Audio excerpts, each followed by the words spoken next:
Let's ride. Time for the words that are recited before each and every game here at Dodger Stadium. Take it away, Finn. It's time for Dodger baseball.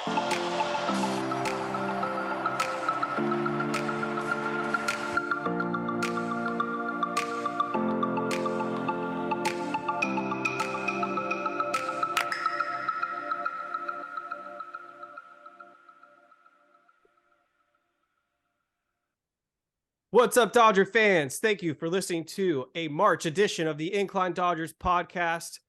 We're back after a few days, and your Dodgers have had a lot of spring training games under their belt now. Some good stuff. I can't wait to talk about James Outman and Ryan Pepiot on this podcast. We got some injuries to cover, the World Baseball Classic, and some other Dodgers news. Let me kick it over to David Rosenthal, who's back after about a month absence. He's been battling real estate and COVID and all kinds of things. It's good to be back. Yeah, this is definitely the longest I've been without being on this podcast, but I am back. So bad news for my enemies. I woke up, I'm alive, and I'm happy to be talking Dodgers. James Outman is clearly the thing that I want to talk about the most. I got some strong opinions on him and his role, but it is definitely good to be back. All right. Jake Reiner's also in the house, but let's get the show rolling. So some news and notes. First up, Gavin Lux underwent surgery on his ACL, but he also had a diagnosis of a torn LCL, which is a worse prognosis than the Dodgers thought. So we had already assumed he will be out all of 2023. He may now also miss a little of 2024. David Rosenthal is probably the biggest Gavin Lux fan here, so he didn't get a chance to speak on the Lux injury when it happened. So here we go. Yeah, I mean, it's just a shitty situation overall. I mean, he was poised for finally, he's getting to start at shortstop, his natural position. He's been working out at Dodger Stadium since Christmas with everybody, clearly working hard, went to drive line, put on some weight. And it's just a horrible, horrible way to go out, essentially. Obviously, he'll be back. There's no real free agent shortstop next year. There's no shortstop in the Dodgers farm system that's going to come up and magically surpass him. So he's going to get his chance. It's just going to be delayed a year. And obviously with the LCL injury as well as the ACL, it puts a little bit of a wrench in it. But if I had to guess, I mean, he's got a full year before spring training of next year. So I think if he's, going to put as much work into his rehab and recovery as he did to plan for this season, I think he'll be back in time for spring training next year. Obviously, I'm not a doctor, but we saw Daniel Hudson tear his ACL, and he's going to be back maybe around opening day. Who knows? So we'll see. Again, it's just a really shitty situation. I feel awful for him personally. I mean, if you saw the press conference after he tore it was kind of emotional and sad, and there's no really good thing anyone can say out of this except that he's going to get a chance next year. Speaking of injuries, it was reported just the other day after a very nice spring training outing that Tony Gonsolin is expected to miss opening day and could start the season on the IL, which I think leaves now a opening spot in the rotation. And if I were a betting man, I think Ryan Pepiot is going to deserve that spot, especially after his latest spring training showing. He had 4 strikeouts in 3 innings. He's been pretty dialed in all of spring. The control is taken to the next level. That changeup that everyone is so fond of has looked excellent this spring. Michael Grove has had some good impressions as well. But if I were to pick one, I think Ryan Pepiot is your best bet to be that 5th man in the Dodgers rotation. Here's the thing about Pepiot that I've really enjoyed watching so far this spring is his command. He is really around the strike zone. He has 9 strikeouts so far and only 1 walk, which he gave up today. So going into today's outing, he hadn't given up a walk yet. And if you compare his 1.5 ERA this spring to last year, where he only had 3 appearances, so same amount of time, he had a 13.50 ERA. With 5 walks and 6 strikeouts. So obviously the one thing that they wanted to work on this offseason was his command. So far it looks really good. Michael Grove has similar numbers to Pepio. 3 games started, 6 innings, 1.5 ERA, and a WHIP of 0.33. So those two guys are looking great. But the one thing I want to say about Tony Gonsolin is, Jesus Christ, how many injuries is this guy going to rack up? He is just always hurt. And this latest one kind of was strange, walking off the mound. I mean, and he's going to be out for a while now. It's just so bizarre that you could prep as much as these players prep for spring training and these kinds of injuries happen.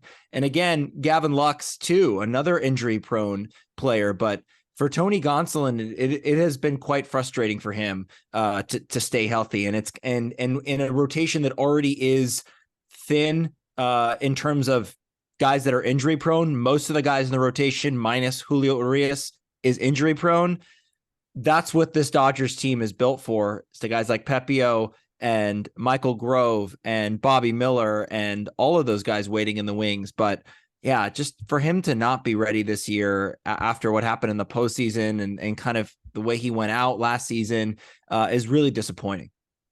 I don't think it's that big of a deal. If anything, I'd prefer him to miss some time at the beginning of the season anyways, because his career high in innings is 130, and he broke down after that anyways. So shrug it off. He's 28 years old, Kevin. Like what, like, I don't understand why he's gassing out so quickly.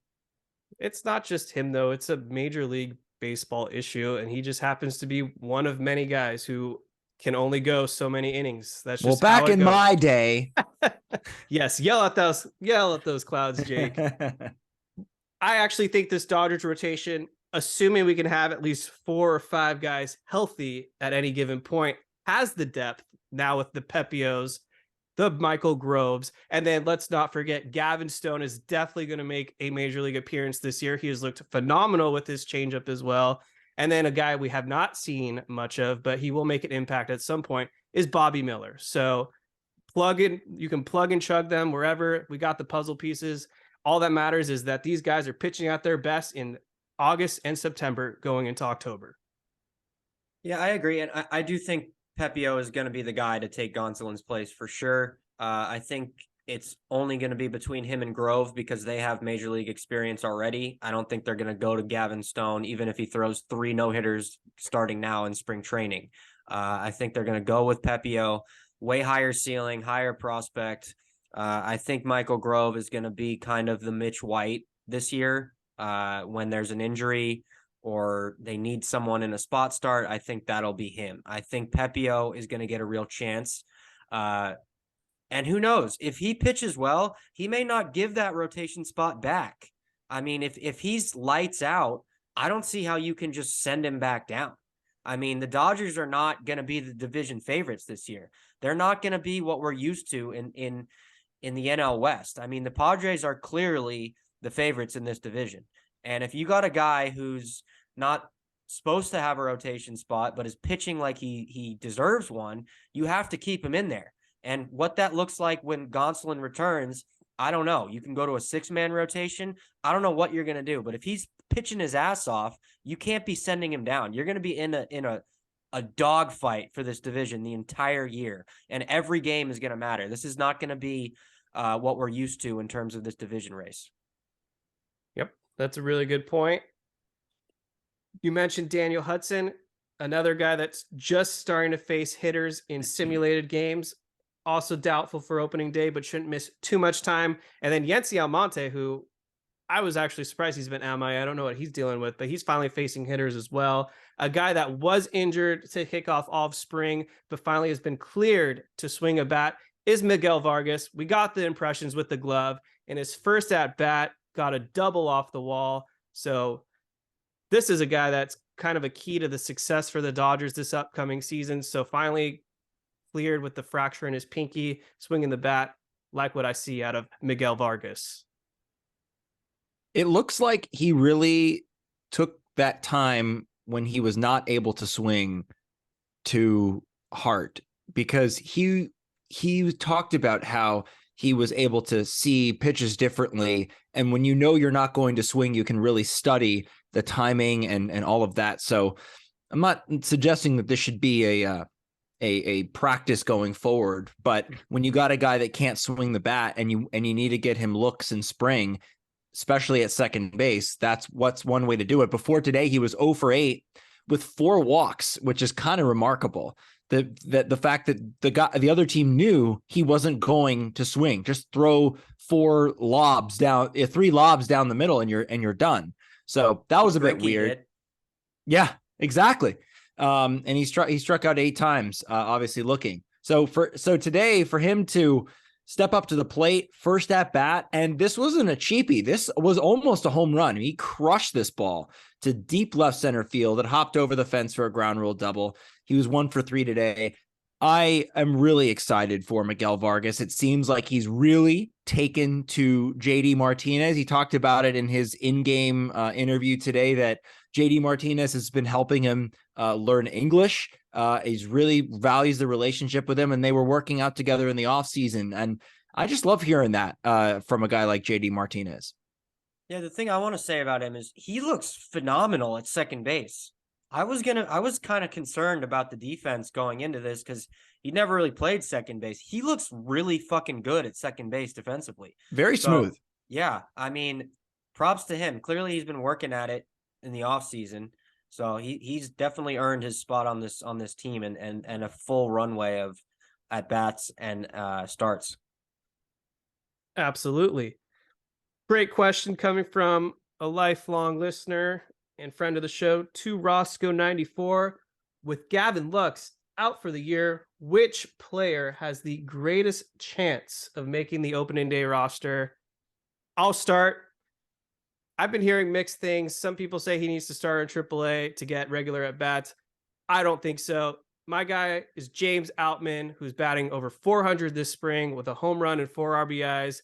It was an absolute crime last season that they didn't give him enough at bats because they chose to go with guys like Joey Gallo and even Trace Thompson to an extent. James Outman is a major leaguer. This is an instant impact player. People say he strikes out too much. I don't think that's an issue. He's able to shorten up the swing to get base hits. He can hit the long ball. He can hit for doubles. All I'm seeing is this guy raking. Defensively, he's an expert as well. Fully trust him out there in center field. It looks like he can catch anything that's within 50 feet of him or 2 football stadiums away from him. This guy is legitimate. The Dodgers need to give him full reign, and I'll go into more detail why I think he's going to get a lot of at-bats later on, but James Outman is my guy. He needs to be on the opening day roster. Yeah, so there's no excuse for him not to be on the roster. Lux went down. There's a spot. He has done everything you could possibly want in a player going back to last year when they called him up. I mean, this guy has not shown 1 ounce of he doesn't belong. And it's not like he's getting younger. And it's, again, like I said earlier, it's not like the Dodgers have a ton of wiggle room this year. You need guys who are going to produce every day, every game. You can't take any games off like you have in the past. And yes, Jason Hayward is going to make the roster. I'm not saying he shouldn't make the roster, but you can't not have Outman on this roster. There's plenty of at-bats for him to go around. I mean, there's you put Rojas and Taylor at shortstop. You got 2 outfield spots between 3 or 4 guys, Hayward, Peralta, Taylor, Thompson, and Outman, with Taylor maybe playing short a lot too. So there's plenty of room for him on this roster. You got the DH. JD Martinez isn't going to play every day. You need him. You simply need him on the team. He deserves to be the starting center fielder. I agree. I think he should be the starting center fielder, especially look, this is the first time in a while the Dodgers have had a wide open position like this and a very important one in center field. I mean, it's been manned by Cody Bellinger for however long that's been. So this is a wide open deal, and James Outman has proven time and time again that AAA is just not hard enough for him. I mean, the way he dominated AAA last year, he hit 2 cycles, and then when he came up to the big leagues for like a half an hour, he destroyed major league pitching, albeit it was the Rockies. But the point is that he came onto the scene and proved that he belonged, and then never got a second look the rest of the way, which was kind of frustrating since the Dodgers kind of very formulaic, kind of, was sleepwalking to the end there to the playoffs. So it would have been nice to have him be a little bit of a spark plug. You look at the other two guys besides Hayward, who has 2 homers this spring, the other 2 guys that are competing for playing time and also competing for roster spots have been atrocious. Trayce Thompson is 1 for 13 this spring. That's an 0.77 batting average, only 2 RBIs, not really proving that he, it's not a given that he's going to get playing time or make this roster. So for him to have that output so far is a little disappointing. Plus, he's now away from the Dodgers, going to play for Team Great Britain for some reason in the World Baseball Classic. and then you've got Chris Taylor, who, by the way, had a pretty bad season in 2022, the first year that the Dodgers gave him that big contract. And for him to come out this spring and be 3 for 19 with it's a 158 clip with 1 RBI so far. I'm just not very impressed. And he too went to Driveline. So I don't know what's going on. He looks exactly the same that he did last season. So those 2 guys not really showing much at the plate. I think you just have to award the guy that's been producing. And that's what I would go with. Yeah. I completely agree. I don't think they're going to necessarily outright make him the starting center fielder, but he definitely deserves it. And at this point, knowing the Dodgers organization, I'm just hoping he makes the opening day roster and is in the rotation. Yeah, I can't see them leaving him off. They did say that Jason Hayward is a safe bet to make the opening day roster, but they're not going to give it to a guy like Bradley Zimmer, who's had a nice spring as well, batting over 300. They're not going to give that last spot, I don't think, to Yanni Hernandez, but they very well could. He's another guy who's had an impressive spring batting in the 400s, but it's got to be James Outman. The other nice thing that we're going to see is Dave Roberts said that we should be seeing Mookie Betts play a little bit more time at second base this season. Not really a surprise given their lack of depth now in the infield, with Miguel Rojas being your everyday shortstop, essentially. Miguel Vargas is going to need days off, or he's going to need days probably at third to give Max Muncy games off. So you'll have Mookie Betts at second. That opens up a spot for James Outman to get some outfield time, along with whoever else it's going to be, whether it's Peralta Taylor or Peralta and Thompson. They have options. And yeah, you mentioned the Trayce Thompson atrocious stat, 1 for 13 or whatever it is. I don't think he's going to even be a safe bet to survive the season at the rate he's going. So they need a guy like James Outman, because this is going to be a tougher season than in years past, because repeat of 2021, I guess, where the Dodgers probably finally have some competition in the division. Does Trayce Thompson have options? I don't think so. Yeah, I don't think so. He's been DFA'd a lot. So yeah. Okay. He's also been in the league a while. I don't know. So what would they have to do? Release him, or if he doesn't accept like a minor league, assignment, release him? Because I think they have to DFA him. Yeah. How many? Let's talk about this. How many bench spots are available right now? Like, how many are they going to carry? Are they going to carry more position players or pitchers? What's the max pitchers? Is it 12 or 13? I think it's 13, right? 26-man roster. It usually gets trimmed to 13. I don't know if they're going to do like last year where they were allowed 14 pitchers, but 13. It's just 13. Let's just go with that. Yeah. Barnes is obviously 1. So there's 3 more. And then we'll just say Thompson's your second at the moment. And then an open Peralta's spot. going to make it. He's probably a starter. Taylor would then be, you either put him in center, I guess, or we could. Yeah. So let's do this. Let's operate that. Hayward is in center. Okay. Peralta's in left. Or let's do Taylor in left, because Taylor's probably going to start. Let's be real. And Rojas at short, Muncy third, Vargas at second, Martinez at DH. So you got Thompson, Peralta, Barnes, and then the probably Outman. Yeah. And who'd you say? It's the open spot, which we would hope is Outman. So that would be Trayce Thompson is not on this roster in that iteration. No, I think, did we not say him? Did you? I didn't hear you say it. So Barnes, Peralta, Thompson. Yeah. Outman. Okay. Got it. All right. Yeah. Because you need a right-handed bat. It's a lot of lefties. Thompson's probably going to make it. That sounds pretty accurate to me, given the too many outfielders. Dodgers roster construction. Well, But you also got guys like Taylor and Mookie and Vargas who can play all over. So Yeah, you're right. Yeah. Not too worried about it at the moment. What else? All right, I guess it's time to get into the pitch clock. This is what Dodge 16_12, aka Steve M, has been waiting for us to debate. I am in favor of the pitch clock. I think David is opposed to the pitch clock, and then Jake, as usual, somewhere in the middle. So, do we want to start with why we hate it, or do we want to start with why I like it? go ahead. Yeah. All right. Set the case for us.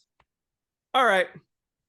This was long overdue, in my opinion, because the pace of play in Major League Baseball was going downhill. It was getting out of hand. Guys like Yu Darvish, Manny Machado, even Pedro Baez from a few years ago, just grabbing their jock, taking 30 seconds to throw a freaking pitch or taking 20 seconds to step in the batter's box. These games, it's not so much that they're too long, it's that there's just way too much dead time. From 2020 to 2022, the average length of a 9-inning game ranged from 303 to 3 hours and 10 minutes. So far in spring training, last season, the average spring training game was 3 hours and 1 minute. This season, it's been 2 hours and 36 minutes. That's 25 minutes shaved off. Yet run production has increased. We're seeing 11 runs per game versus 10.6 last season. And with the bigger bases and less pickoff attempts allowed, stolen base attempts have increased as well. Something that fans, I think, unanimously want to see is more stolen bases, or attempts at least. 2.4 this year versus 1.6 last season. I'll just say, I don't think this is going to be as impactful as many people think in terms of bad calls. We had that 1 9th-inning blunder against the Red Sox and whoever it was, where the game ended on a batter's box violation for a called strike 3. My one little thing that I would like to see is maybe they get rid of the clock in the 9th inning, but innings 1 through 8, much needed. I am a big fan of these games, not so much ending sooner, but just more pace of play. I think this is great. All right, so I get the idea overall. I'm not opposed to the general idea of it, but the execution so far has been atrocious. I don't want to see pitchers rushing to throw the ball. It has completely taken out the intention of baseball. You know, every pitch means something, and every pitch matters, and what goes into that decision making matters. And now with this 20-second pitch clock, you kind of just have to be like, all right, well, this is happening, and hurry up and throw it. So it's taken out the deliberateness, the intention of every single pitch for me. And hate the batter's box thing. I mean, you're going to just go up there with an 0-1 count just because you didn't walk fast enough to the plate. I mean, this execution of this idea is atrocious. First of all, if you're going to do it, you need to extend the clock. 15 seconds with nobody on and 20 seconds with somebody on is too short. You got to go at least 20 and 25. You got to give these guys a little bit more time to figure it out. Nobody cares that the game is 20 minutes shorter. Okay, what are you going to do with that extra 20 minutes of your life? Nothing. Go to sleep. No. Everybody who likes baseball doesn't give a shit about that 20 minutes. They want to see the best players on the field. They want the best pitch-to-pitch performance you can possibly have. And this pitch clock is going to lead to rushed performance. It's going to lead to rushed, unprepared pitchers, unprepared hitters. You're going to see violations in crucial parts of the game, maybe in the playoffs, because you didn't get the pitch in time. So you're going to start 1-0 in a playoff game in the 9th inning. I mean, this has potential to be a complete disaster. You could end a playoff game this way. You could affect a game 7 this way. And I'm telling you, there's going to be a moment when this is going to be a disaster. Again, I like the general idea of it, but the implementation and the execution so far is poor. And that's what I expect from Rob Manfred. I'm just hoping he has the balls to admit that this needs tweaking. And the other thing I hate is the pickoff rule. You only get 2 pickoffs, I believe it is, per batter. And if you do it again, you have to pick the guy off, or it's what, a balk? A balk. I mean, what are we doing here?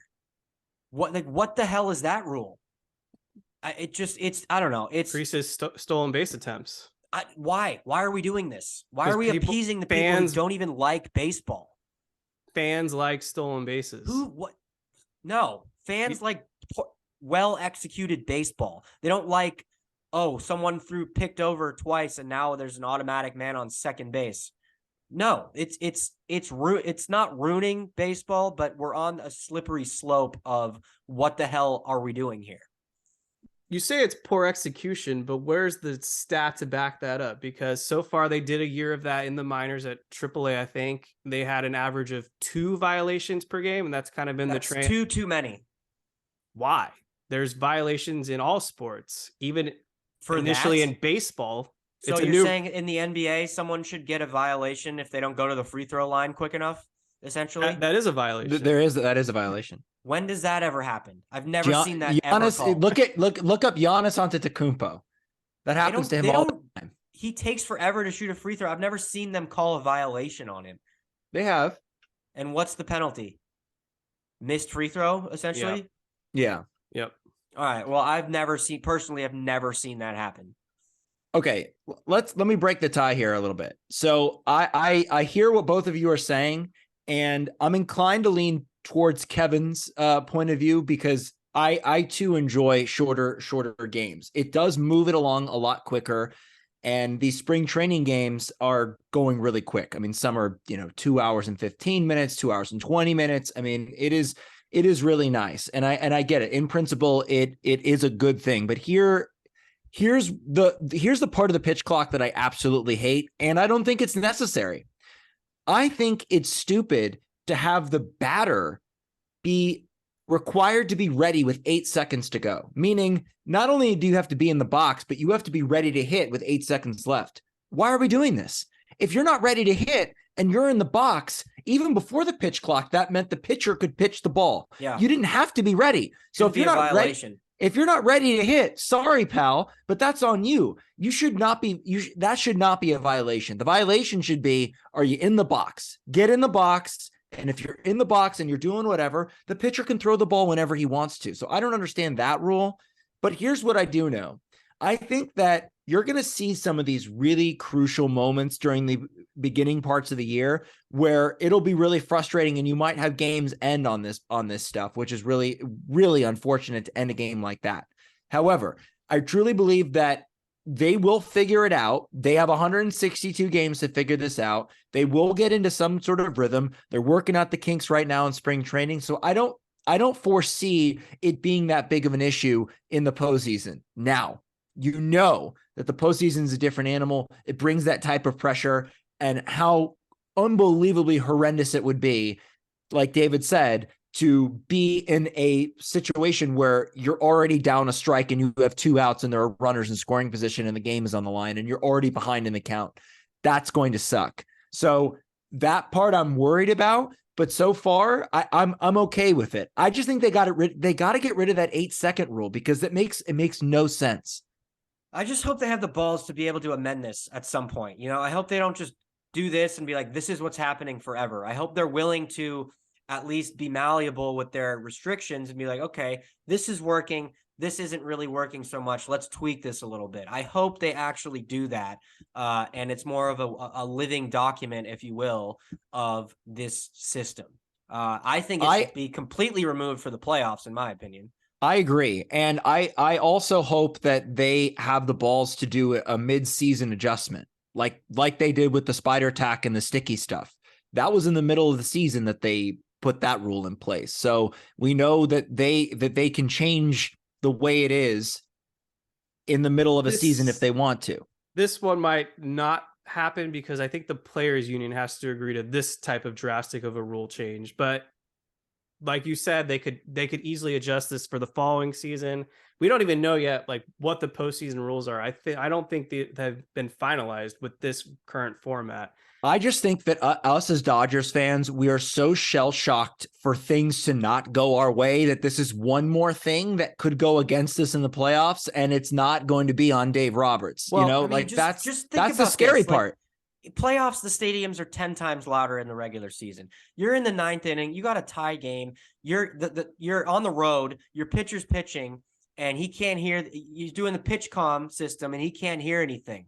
And what's going to happen? He's just going to get on the mound and hopefully just throw the pitch that the catcher thinks is coming. Step off. Just step off. You only get one of those. You only get two of those. So if you use your step offs, then what happens? And then you get a timeout. You have the catcher. It's just I just don't see it in the regular season. If you want to do it, that's fine. But in the playoffs, this is just going to be bad. I'm not in the sky is falling mode. I'll wait till I see it. But until something bad actually happens, I think they're moving in the right direction.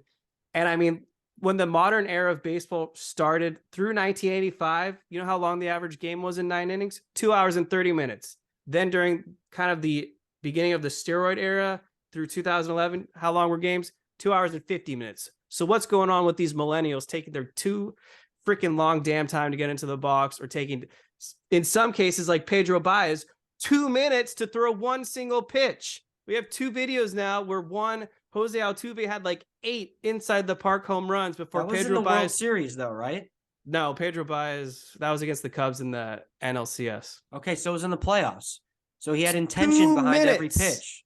Every pitch matters. There was not every pitch matters. Yes, Come every on. pitch matters. It doesn't take 2 minutes to throw one pitch. Obviously 2 minutes, but you got to factor in he was throwing to first base a couple times and he stepped off and it was loud. Yeah. So I'm just But saying. that was the norm with him. It's 15 seconds and 20 seconds is too short. You got to add 5 seconds each way.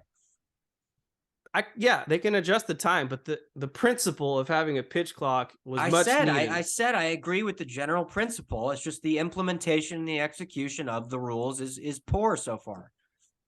I would not say too short. It's not too short. Well, we'll see what happens when all these teams' bottom lines are tanking because nobody can buy beer anymore because these games are too quick. The concession stand is not going to be affected because it's still like that 2 hour and 10-minute break between innings. They didn't get rid of that. And they stopped selling beer after if you got to pee, you better run up to the bathroom. Otherwise, you're going to miss 2 innings. You want to go to the team store? Sorry, the game's over. We'll get there. You better get there early then. Yeah, well, it's if not you like live these in games. LA, It's not like it's these not games that are simple to ending get in there 1 early. hour. They're gonna be, especially when the regular season starts. It'll probably be 2 hour and 45-minute games. So you lost what? I hope so, but 20 minutes. I'm not sure. I mean, it's hard got as less shit to get time to to Dodger be on- Stadium you on got- time to begin with. So add this. People are, instead of getting there in the 2nd inning, people are going to be getting there in the 4th inning. I think that's a little dramatic. I don't think these innings are going to be like 2 minutes, but they're going to be quicker. And sorry if you can't have as much time now to look down at your phone because you're going to miss 3 pitches. I don't need like a sprint when I'm at a baseball game. When I go to a baseball game and I'm watching a baseball game, I'm saddled in. You know, I'm not going to rush. I think it's mainly for the TV audience. It's not for the people that are there, because of the people that are there, you don't think about how much time has passed. You're there hanging out, having a beer, talking to your buddy. It's a nice kind of leisurely activity during the regular season. Not anymore. So, but I agree with you about that. I mean, for Dodger Stadium, especially, where it is the worst stadium in baseball to get to on time. Yep. That's going to be an issue. I think you will have people show up in the 4th inning. I think that will happen. 100%. Leave earlier, or maybe they should fix their freaking parking lot situation. Well, that's never they can't. happening. And especially with McCourt owning it, he's loving this chaos.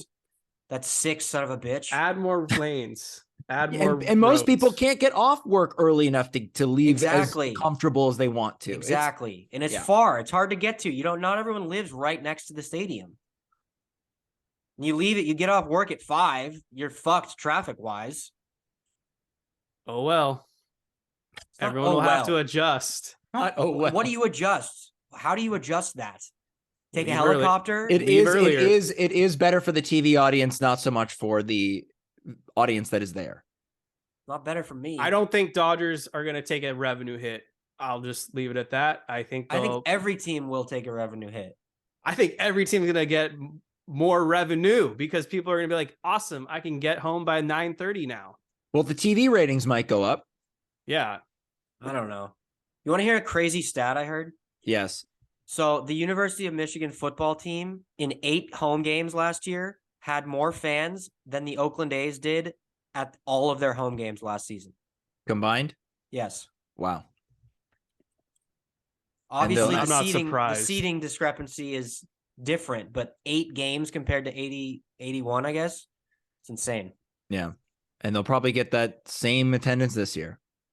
I think that's all we have to cover today on this episode. Was there anything else you guys wanted to hit for final thoughts?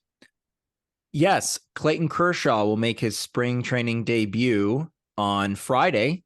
So if you're listening to this tonight, it'll be tomorrow. And the plan is for him to go 4 innings. So I'm excited to see what he looks like because according to him, he is 100% healthy and he hit some sort of snag in the WBC rules that prevented him from being on Team USA, which really sucks. But I'm happy that he's reporting to camp fully healthy, and I'm excited to see what he does.